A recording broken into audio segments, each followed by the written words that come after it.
What is going on, All Terrain Fitness fam? We are here with another episode of the Fueling Fire podcast. And today we are going to be talking about how to not live in so much anger, irritation, frustration, and potentially even hate. And anxiety. But we have to start with where do all those emotions originate from? Well, usually they're going to originate from some sort of expectation going unmet. And it's really funny because a lot of times, and it's kind of the first step, but we can't really get to where we're going or overcome these emotions if we don't have the awareness of A, when they're present, or B, why they're present. Mm-hmm. And so the first thing that we're really going to go into is how do we bring awareness to those moments and what can we do about it? But a lot of times it's based on a lot of time. It's based on an expectation going unmet. And it's really interesting because without having that awareness, you don't really know when that's happening or that you're holding them in the first place. Yeah, for sure. I think this is something I've struggled with a lot when I was younger. But before we hop into the nitty gritty, how are you? I'm good. Yeah? Yeah. How's life? Life is really good. Life's life. Life is life. We only have one podcast dog today with us. We only have Nala. Not enough puppies. No, not enough puppies. I hope they come in and hang out with us later. Yeah. You can always be happier at any moment because you could add a truck bed full of puppies to that situation and you would definitely be happier. You definitely would be happier. For sure. In college, did they ever have during finals week where they would like bring in the dog shelter and you would just like... You think I went to a nice, cool college? Well, it was just like, it wasn't like in a plate. They just brought them to campus. I know. I'm joking at. That probably existed, but you just didn't know because I was the exercise science major, so they put us off in the dungeon, the like decrepit rooms. They're like, you working out people. I don't know. Psychology, we had some crazy freaking buildings too. Did you? Yeah. That's funny. It was like, and I was never in the psychology building. I think I had my like Psych 101 class in the psychology building, and everything else was in like the most random places. That's funny. Yeah. That one was primarily business and liberal arts. And then you think about it, I'm like, they're very two polar opposites. Mm-hmm. How are you? I'm good. I'm excited for today. Yeah. This one. Is this one of your big ones? I think it is because just, I'm a quick-tempered person. Mm-hmm. And now I can finally understand a little bit more why those things exist, why I am more quick-tempered, how to handle it a little bit better so I don't always react to everyone in a very emotionally charged state that I typically do something later on that I regret. So yeah, I think it's a good one for me.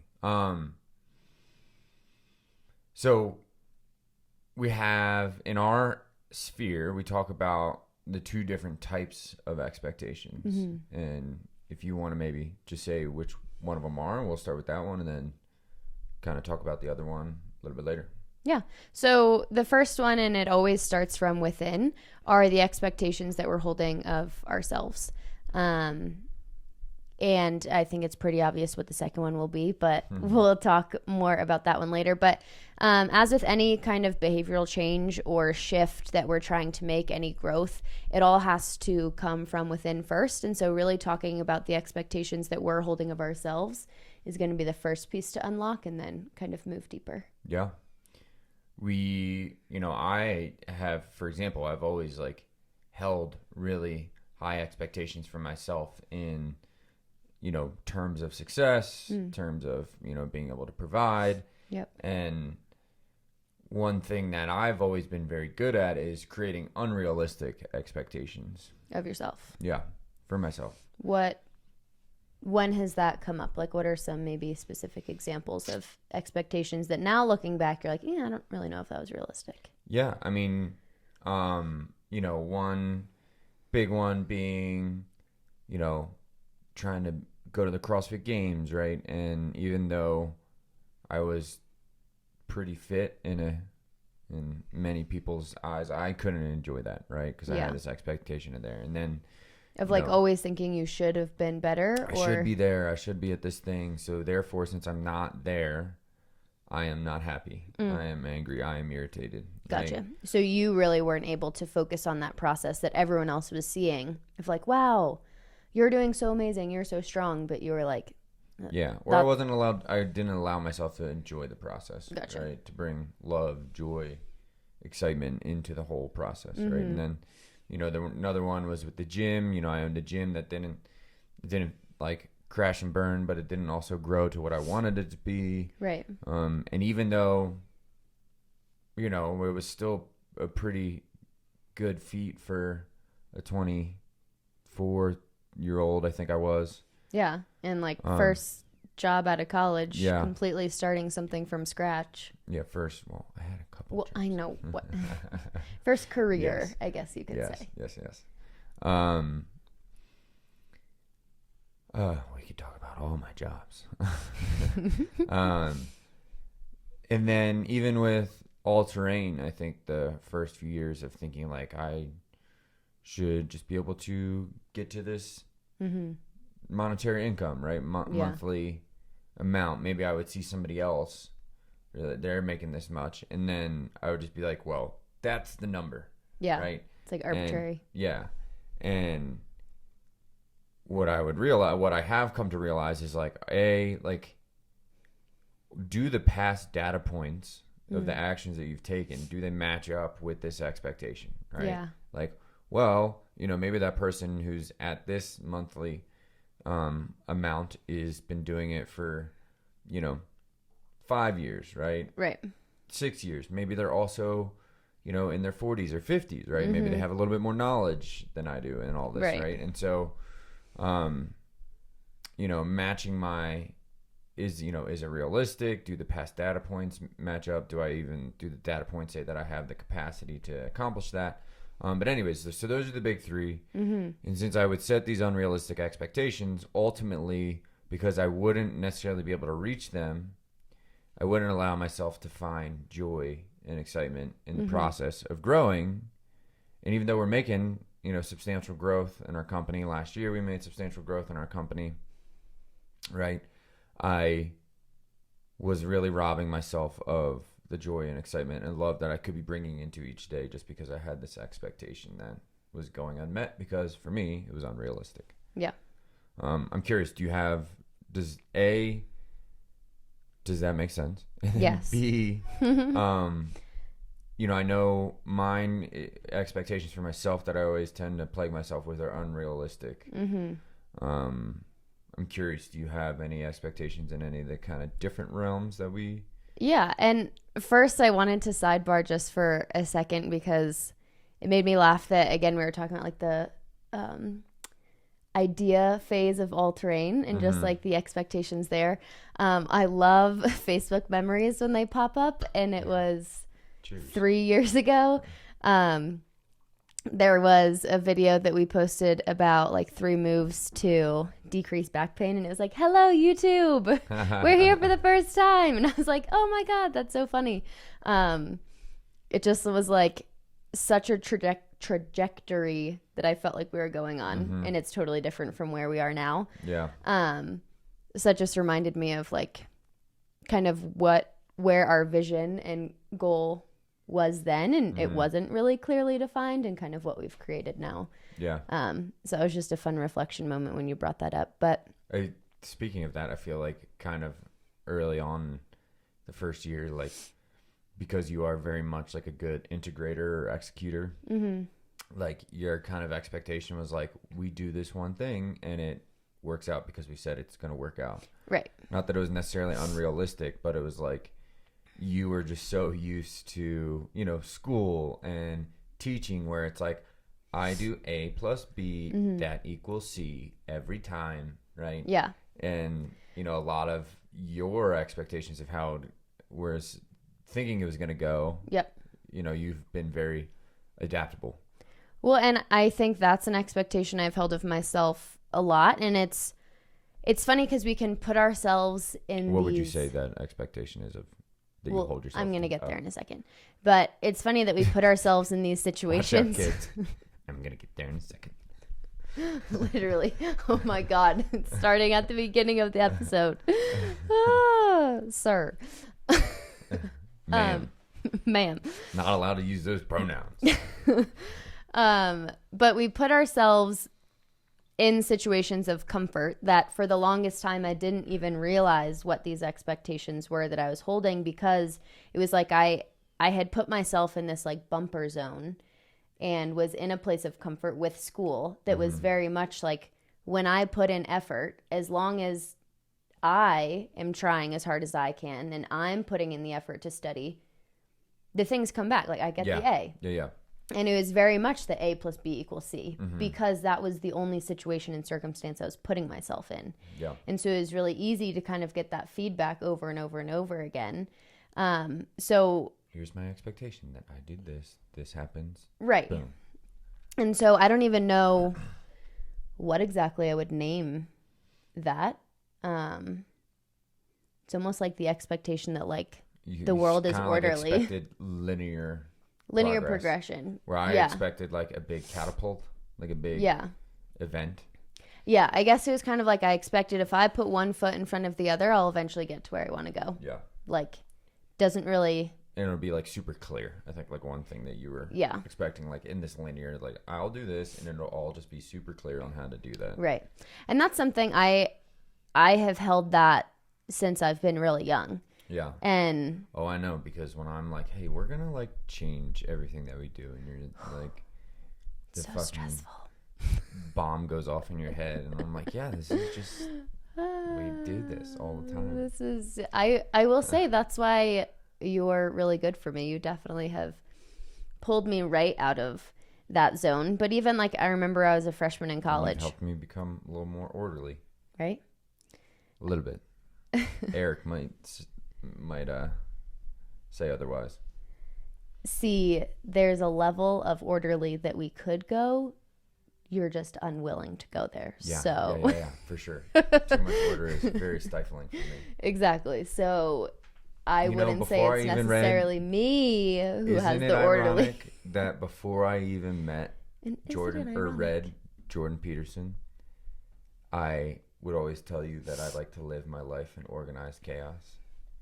Yeah, but then remember also you had this epiphany moment when you were like, you know, I really do think a lot better when my office is clean. Yeah, like, you showed me a little more there order. is evidence to support this.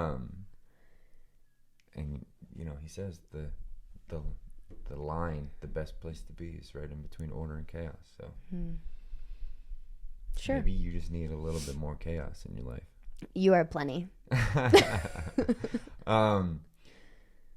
yeah, I think one thing that we always see with a lot of our athletes, and why are we talking about this? Why have we discovered this? Is like first is come with mentality work that we've looked for ourselves, right? But it's also come with a culmination of knowledge of like working with people who are really trying to transform their life, their lifestyle with all-terrain fitness side, or even this mentality side with 10 Points Happier. And people come in and they're very much the same way. They have a preconceived expectation that everything should just happen linearly in a perfect little order. And we're all very guilty of this, right? It's part of our brain's desire to try to create predictable outcomes. Right. And understand what's happening. And again, it's like there's a reason that conditioning exists. When this happens, then this happens. Yep. And we can get really used to cause and effect. And when we get that kind of like hit over and over of like, oh, I do this and this happens, and then all of a sudden it doesn't happen, and it's like, what the fuck? Yeah. And like, think about it, right? How many athletes have we had that they're like, they've lost 25 pounds, but they had a goal of just an arbitrary number. Because like, now they're at like 180, but they're at 182. Yeah, my financial monetary monthly goals, right? Yeah. This arbitrary number, and they're 3 pounds away from it, and they just can't even find joy that they lost 25 pounds. along the way, because now they're hung up on this expectation of this number, right? And even along the way, they probably gain some lean body mass that their body just doesn't want to go to the 3 pounds, but they have to have the 3 pounds or they're not happy, and they lose the whole joy and happiness that they should be experiencing from the sheer fact that they lost the first 25, right? Right. And so we've seen it in a lot of people. We see it everywhere, right? Kids. I feel like kids very much like have an expectation. The expectation isn't met, and then they throw the tantrum in your grocery store, right? Right. And we can all make our lives a lot easier when we can, instead of staying in that emotional reactive state to the expectation not being met, similar to the emotionally charged kid, right? We're just big kids who are still emotionally charged. We just get better at bottling it up. I have different ways of getting rid of that anger. Right? And so if we can recognize, like, all right, I'm in an irritated, frustrated, angry, hateful spot, or I'm just experiencing these emotions right now, we can pause and be like, okay, what's an expectation not being met currently? Right? And once we can be aware, like, all right, this is the expectation. I had an expectation that I should hit this monetary income goal, but man, if I really do reverse the numbers, right, like that's 10x or 15x of what we've ever done in the past. Right. So how do we even have the data points to support like that growth, right? Right. And you can look at it a little bit more objectively, right? You can kind of break it down, sit there like, well, all right, why am I hung up on this one number? Well, I did lose 25, right? Well, I did gain a couple. I am stronger. The pictures in the program. My clothes do fit. My clothes fit amazing, right? My pictures look wildly different, right? So you can kind of let yourself know that, all right, there's an expectation here that's not being met, potentially by myself. And I can look at the data points of like, where did I come from? And can I find more joy in that versus this arbitrary, random thing that we've contrived in our head? And that's the first step, and what we were talking about before, that we really have to bring awareness. Coffee or topo? I don't know. We really have to bring awareness to what that expectation is. She's not having it this morning, kids. She needs more caffeine. My God. I give up. People like the comedy. It gets the people going. Sure. I don't remember what I was saying. Bringing awareness.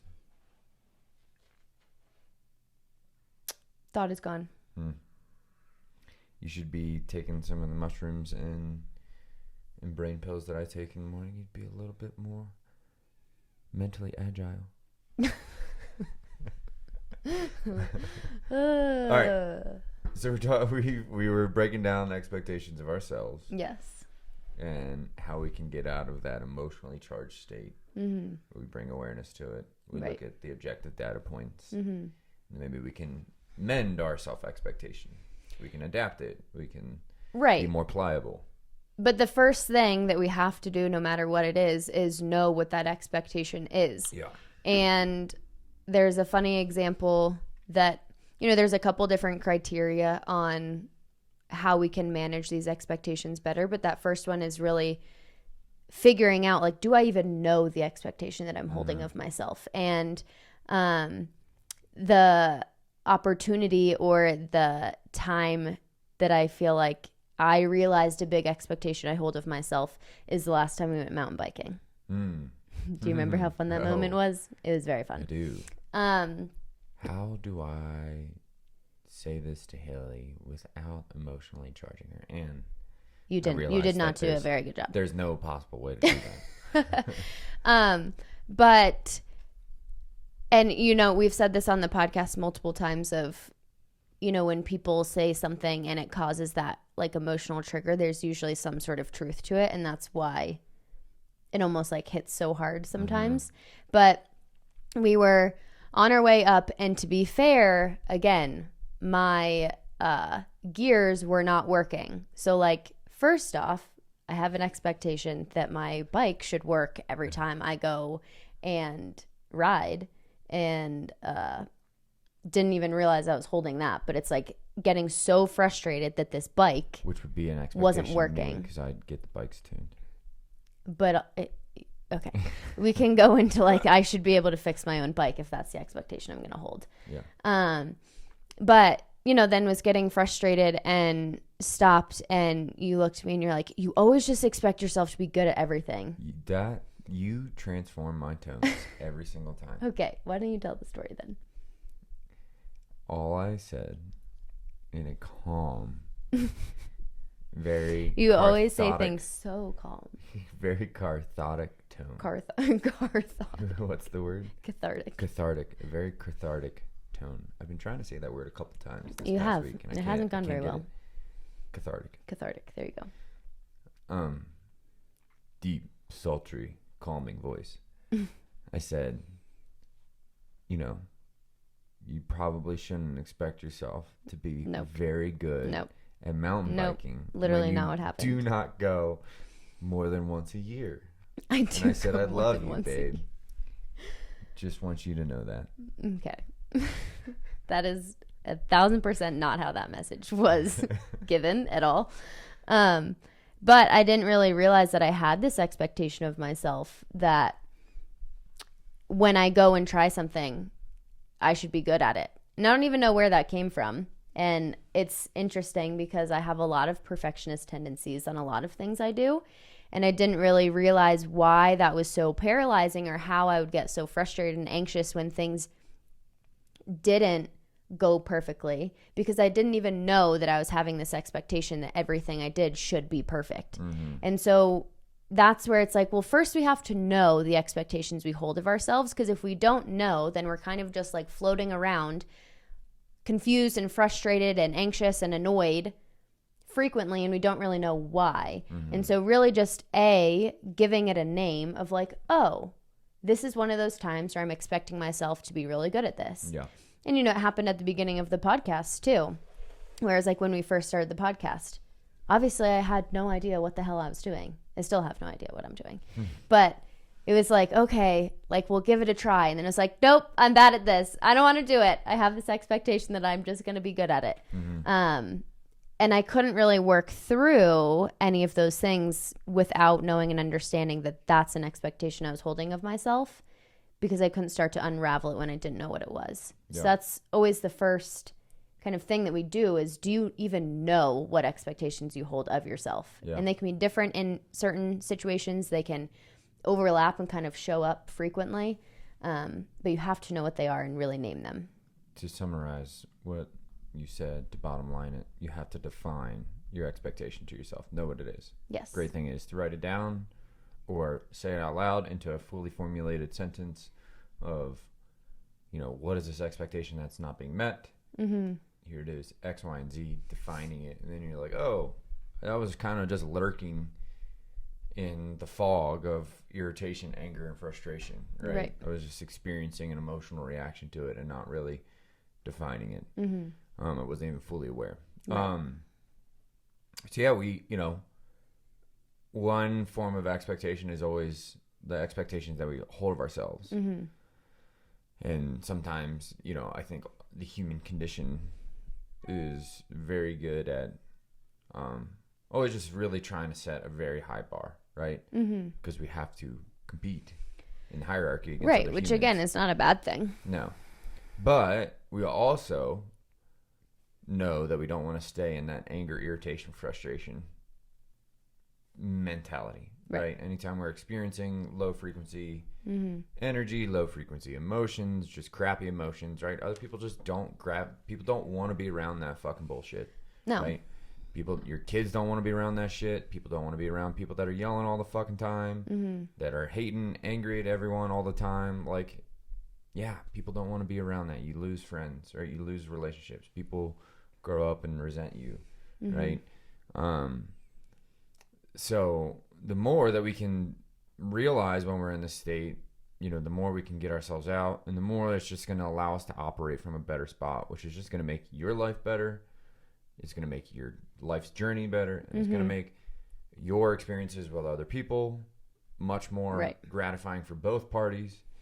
Well, and then you usually realize that once you can actually take your focus away from that outcome or putting the anger and frustration into what's not happening, and you start to bring your awareness to the present moment and bringing those emotions, especially, we already talked about emotional quality on the podcast, but when you're actually bringing those emotions to the process, it's always really interesting to see that somehow the outcome just starts to be better and you like actually start to get there.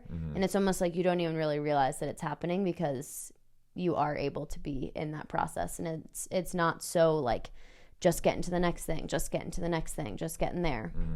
But it's not that outcome isn't being fulfilled. It's almost just like you don't even recognize when those things are happening because you're just able to live in the present.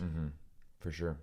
And so, back to the making your experience with other people's, interactions better for both parties comes the next form of expectation, right?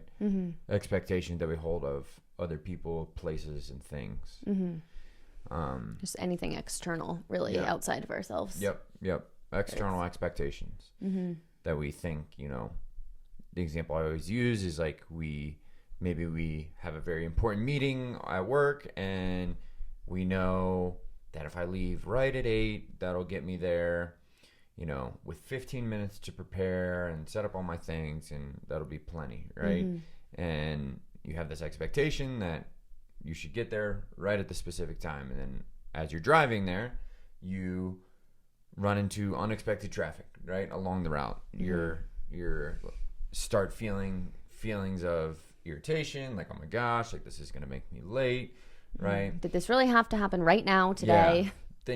Then you get angry at the city because the city didn't announce that they were going to be doing this construction. Again, you have an expectation that the city should be doing that.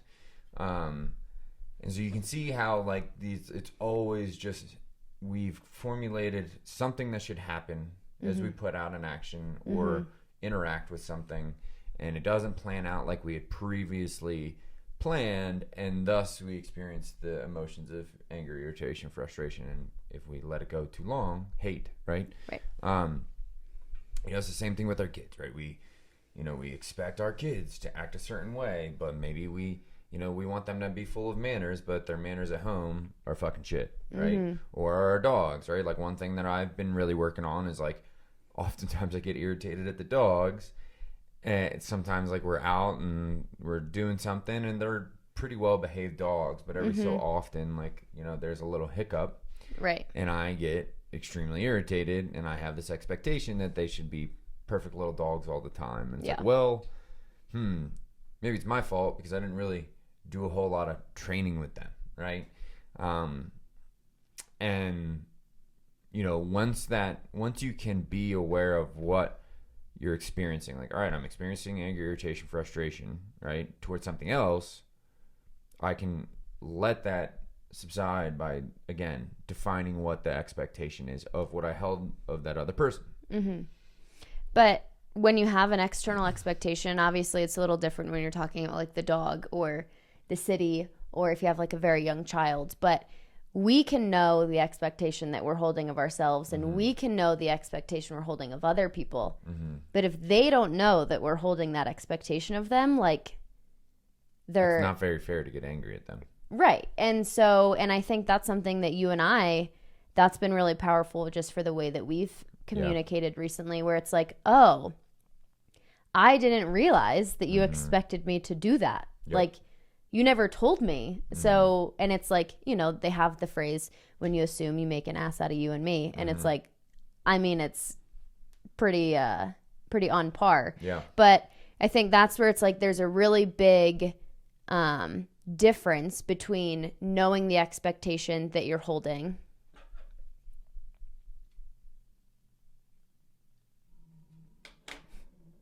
Wow, that was a good stomach growl. Did you hear my stomach grumble? There's a big difference between knowing the expectation that you're holding of someone else and them realizing what that expectation is. And I think it goes the other way. I'm sure this has happened many times in the workplace where whether a coworker, a boss, or someone gets upset with you over something and you're like, I didn't even know I was supposed to do that. Yeah. And it's like, okay, well, now your boss is angry and frustrated, but they didn't clearly communicate the expectation that they had of you. And so it goes like there's a cycle of 1,000 different ways.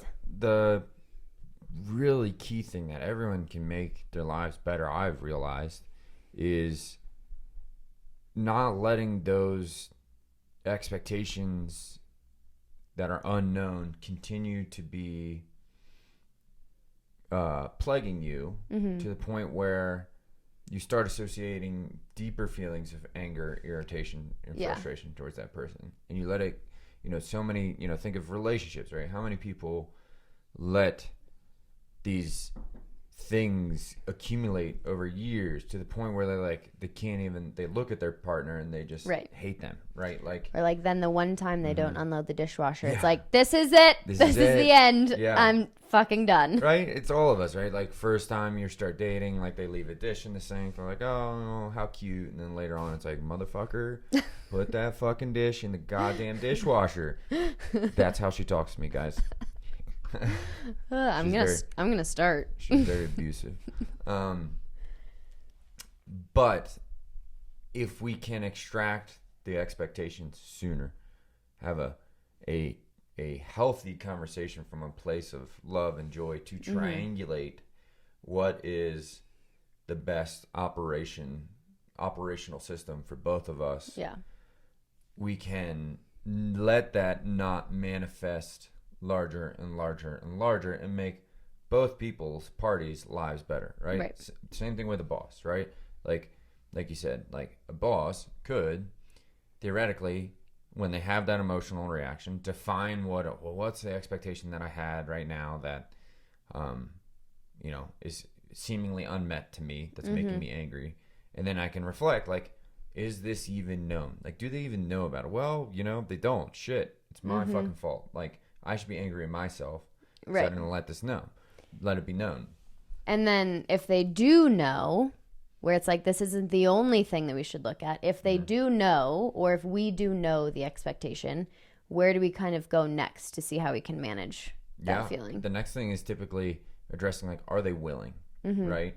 It's like, hey, I'm just letting you know I have this expectation that you should do this at your job, and you continually don't meet this expectation. Like, are you willing to meet this? Because, like, it has to be done. Right. If you're not willing, we need to, maybe put you on a different seat in the bus, or maybe you're not a good fit for the company, right? Whatever it is. Right. Or like if you're not willing to do it in this way, do you have any ideas on a different way that you could have this expectation being met? Yeah. Where it doesn't necessarily need to be my way or the highway, but it's kind of like this one thing needs to happen. I need to know how you're willing to get that done. Yeah. And it can go for ourselves too. And I think this was a big... I was just going to say, I feel like this is one that's really big with couples that really marinate in the shit and the anger and the frustration towards each other. Like, oftentimes I feel like it's two people who are unwilling to compromise for the other person. And it's like, all right, if I love you and you have an expectation, like, we could have a much better relationship if I'm willing to be pliable and adapt how I interact with you, how I do things around the house. Right. And if I can match your expectation, right, you'll be a lot happier. And then inversely, you'll then be much more willing to serve me if I have an expectation. Right. And it's going to go back and forth and back and forth. I was just thinking on that same thought that we can hold that of ourselves also. And in the mountain biking example, or I think we see this with a lot of like athletic achievements of getting frustrated when you aren't at the level that you want to be. And I think this is something that for me has showed up really frequently, where I will try something new, seems something like very fun and exciting, very out of my comfort zone. And I'm like, yeah, I'm going to train for it. And then I do really bad at it, which again is fine because it's the first time that I've done it. And having this expectation again that I'm supposed to be really good at it, but then are you willing to put in the work? Are you willing to do these things consistently over time? And I think where we can look at, okay, I know that it's happening, but then also looking at like, am I willing to do the things that come along with it? And really having to do some self-reflection there. So, you know, bringing up the willing and kind of making those sacrifices between whether it's a couple or any other kind of like friendship, relationship, working relationship that you have, but also within ourselves. Like we have to figure out what we're willing to do and align that with our expectation of if we're not willing to put in the work to get there, it's really not a fair expectation to hold of ourselves. If I'm not willing to train the dogs very well at a high level, I shouldn't expect them to be the best behaved, best trained dogs in the world. Right. Exactly. Right. And you know, the last one, right? So we've addressed like when you have this irritation, anger, frustration, you define what's this expectation not being met. If it's something externally, right? We first need to figure out, is this even known? Okay. If it's not by the other party, well, shit, I should make it known. Right. B, can we even triangulate to see if they're willing? And if they're not, you know, that's okay. How can I adjust my expectation, right? Because I have to be, then that's your expectation that you're like, look, I'm just not willing to do this. And it's like, okay, if I love you, like I understand you have that expectation. But I think that opens up the door again for communication. And this is where that emotional quality is so important, that having that conversation on if someone is willing or not can go two very different ways depending on the emotional quality that you bring to that conversation. And especially like, again, the first time you try it out, it may not go so well. Like it's kind of, other people also are like, okay, you're like being very explicit about what you want and need. And sometimes that gets really uncomfortable. But once it's kind of more of the norm or almost like the expectation of how conversations go, then you're able to bring that emotional quality where it's like, well, maybe this person or yourself isn't willing to meet this expectation how you have it defined, but you can open up that dialogue and conversation of there may be a different way of doing it. And I think that's where it's really important to have that conversation about it instead of just being like, are you willing? No. Yeah, it's important to have that conversation not from both an emotionally charged state. Yeah. Right? Like, if you come in angry and hot and irritated, you're going to put up that person's emotional defense system of anger, irritation, frustration. Well, you're telling me I didn't meet this expectation. Well, you didn't meet this expectation. And that's where it's extracting that dragon early, where the sooner that we can do that, the emotions don't have as high to go yet. Yep. And so really trying to ensure that we're doing that in the first place. And then, again, once it's... the dragon gets too big, well, you don't even know where to begin. Right. Now there's a million and one things that need to be extracted, and you can't even pinpoint what was the first thing that even started all of this. Yeah. Then the last one is like, are they capable? Right? Do they have the capacity? Right? Like with a child, like, are they emotionally developed enough? Right. To be capable of doing this expectation? Or my dogs? Like, are you expecting your child to be potty trained at 18 months? Like, they're literally not capable of doing that. Well, some people are. Whatever. Yeah. But it's like, okay, just look at what their current capacities are. Are they capable of doing what you should do? And sometimes they are. Okay, great. And then we go into, are they willing? Yeah. And that could be the problematic case. But I think, whether it's kids or dogs or especially in the workplace, looking at people's capabilities and also knowing tendencies, behaviors. It is okay to not be capable of doing everything. Yeah, for sure. Right? We all have our own natural tendencies and strengths, right, that are unique to us, and trying to like hold you to an expectation that, like, you know, I need you to be a top performing salesperson, right, when you are just a little bit more on the introverted side, right, and much more agreeable, so where it's like, okay, exactly, right. Oh, you don't want an okay, right? Like, sounds good, I hope you have an amazing day. You know, once I can recognize, like, well, maybe it's just not aligned with intrinsically who she is and her strengths, right?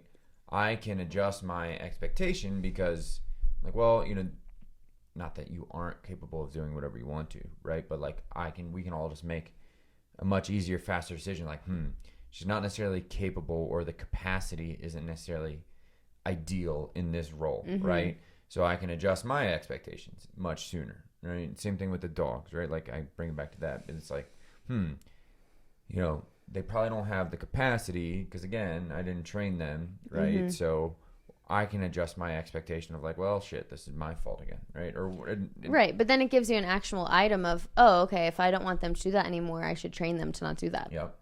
And if they like, and it's just like, okay, that's just what it is. I don't need to get pissed about it. It's just like, oh, cool, now I know. Yeah, and if they are willing but maybe not capable, right, then you can start to come up with an actionable plan to progressively work your way there, right? Like reverse engineering. Like, all right, you're willing, you're not quite capable right now, but you do agree, like, this is something that you want to be met. Right. You're willing to have it met. Well, cool. You know, how do we reverse engineer actionable items to get you to that position? Right. How are we going to chunk this down into smaller, successful bits for you that we can get to that expectation being met?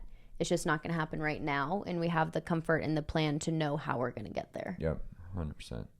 So yeah, you know, we have the self expectations. Are they realistic? Are they fair? Can they be? Do you know amended? What they are? Yep.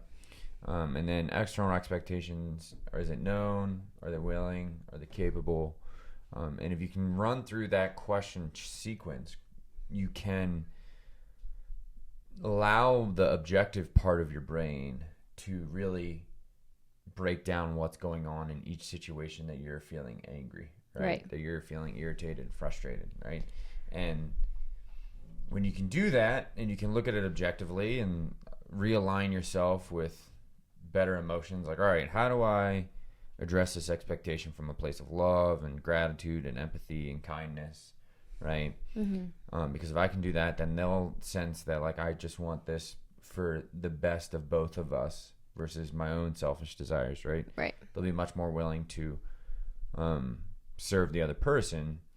And we can extract, when we can look things at objectively like that, we can extract what's the specific thing much sooner before we let it continue to classically condition us to, you know, grow more anger and grow more hate towards a certain person or place or thing, right? Like, how many times does one coworker do one thing, you're at a new job, you're like, that was a little sus. Like, I didn't really like that, but whatever. You know, they do it again, right? And you're like, oh, there's that thing again that I didn't really like, right? Yeah. And it keeps happening to the point that you start to loathe, you know, you're looking at the schedule like, oh, shit, I got to work with this person tomorrow. Like, or like whenever they clock in, you're like, just waiting for you to fuck this up. Yep. It's like, well, that's not a great feeling for anyone. And so we are in control of how much we classically condition these negative emotions to person, places, or things. And the sooner that you can extract them, like, hey, you know, I don't appreciate when you come into work and you're just spewing negative shit right away, right? I've used to just put up with that with coworkers when I could have just been like, hey, you know, I just noticed when we start off the day, you're real fucking negative. Like, brings my vibe down, then the whole day is shittier, right? Can we potentially just, you know, come in and talk about what we're grateful for today, right? Whatever it is. But ultimately for all of us, in every relationship that we have, every circumstance that we have, every places that we go, we are always having and creating expectations, because that's what our brain does, right? It's trying to predict, like, I go here, this will happen. I go to this restaurant, this experience happens. And heaven forbid you go to that restaurant one time and it doesn't match your expectations, right? You could have had 100 awesome fucking visits. It could have been your restaurant. Yeah. And how many people that are just shitty people have one bad experience that doesn't match their expectation, and now they write off that whole restaurant. Like, they focus more on that one than the 100 of reps that you've had that were great, right? And I mean, that goes back to the story, I don't remember what podcast it was, but of when we had a really amazing day with my ex-stepmom, I guess you could call her. Yeah. And it was like the one thing happened, and I think it was like shitty service at a restaurant. Yeah. And it was like the whole day was ruined. And it was like literally that one expectation went unmet, and it wiped the slate for the entire day. And so it's almost like when we can bring this awareness to expectations, when we can start to communicate them more clearly amongst not only ourselves but other people that we're talking to, we're able to give so much more grace to like everything and everyone in the world.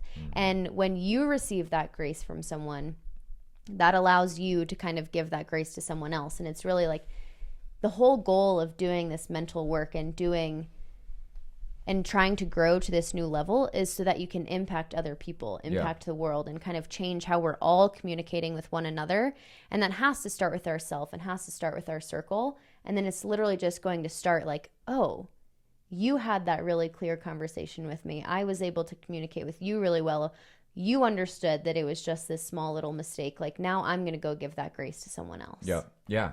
Like, prime example, like something goes wrong at the restaurant and you show that server grace and kindness, right? Who's probably in the weeds.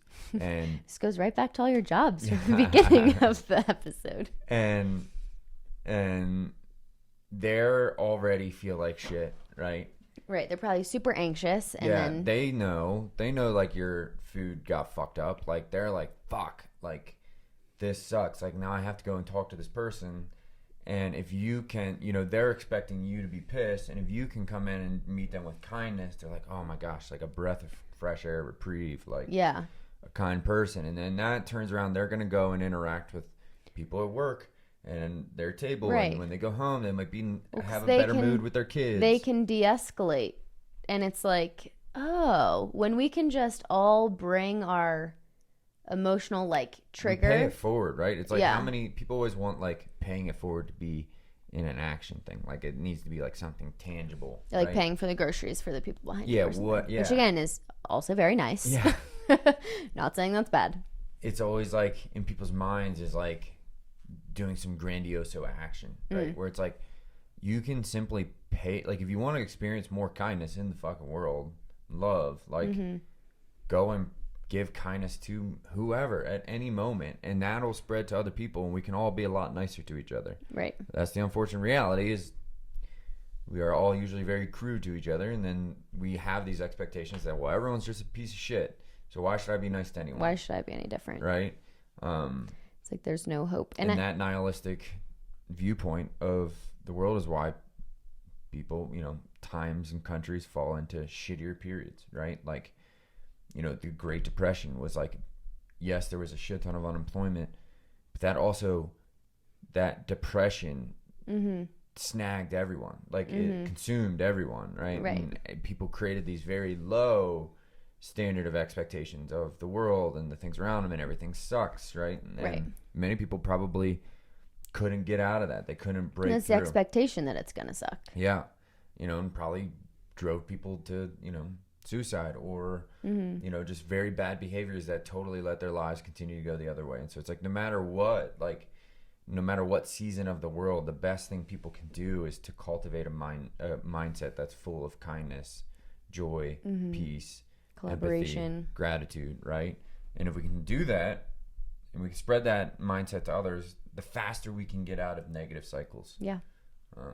For our lives and the world, right? It's like what happens at the individual can extrapolate to the world, right? Like if it seizes enough people, a viewpoint, a mindset, it can, really alter the mindset of the whole world. And that's really the pinpoint and the goal of All Train Human in general, whether it's through more of our fitness side with Finding Fire or through more of our mentality side with 10 Points Happier. It's really, how can we create more space and grace for our physical body and our mental landscape so that we can pay it forward and we can be somebody that other people can rely on, look up to, and kind of be that person to then like ignite their fire to be that for someone else. Yep. So boom. That's the goal. Monitor your expectations. What was it? Monitor your expectations. I thought I said monetized, and I was like, what? Could do that too. All right, fam. What to do? Hopefully you're all doing well. Enjoy the rest of your life and day. And of your life. I hope we talk to you before that. Yeah, but if we don't, enjoy your life. Be happy. It's a beautiful day. It's sunny out here. We're going to go charge the mountain. Yeah, we are. Boom. Peace. Bye.